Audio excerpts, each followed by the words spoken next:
We've had many conversations, and you have some dreams and goals and visions on what you want to do as the executive director. Tell us about some of those. Well, that dream is almost like, if you ask me, what do you want to do? What do you want to be when you grow up? And that dream is being realized because of the support of the legislature.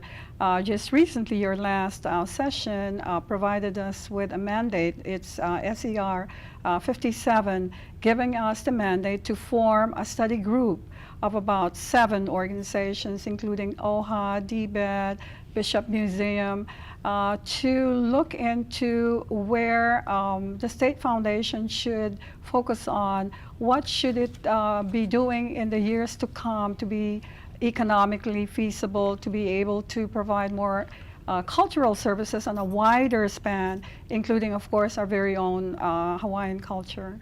So it's a very exciting time, and that vision is being carried through, thanks through the legislature.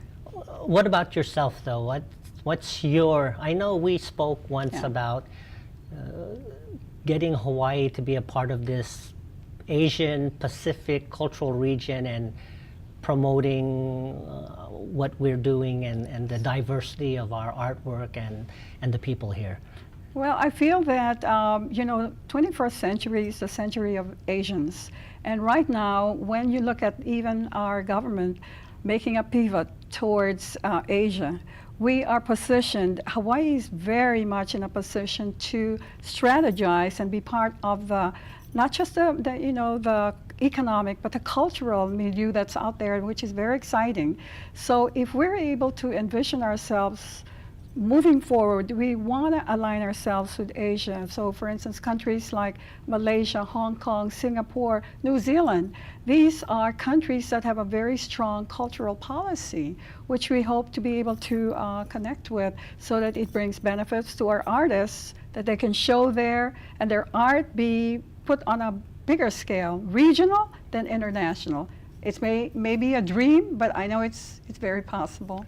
And with this makeup of the working group that you just recently mentioned and discussed, it seems like that would be a direction they may want to look at and go as well.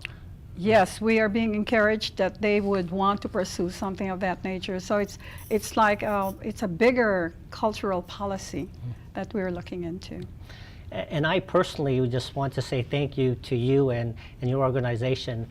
This last session, I was trying to push urban art and looking at opportunities where we could look at some of our state facilities and see if we might be able to use some of the buildings or walls or columns as canvases for some individuals that might want that medium and that type of environment. And we're very encouraging of that. So we appreciate the support and your leadership in that, and we know that it's feasible. We can work together to identify those areas and bring legitimacy to urban art, and we want to give a voice to our youth so that they are validated.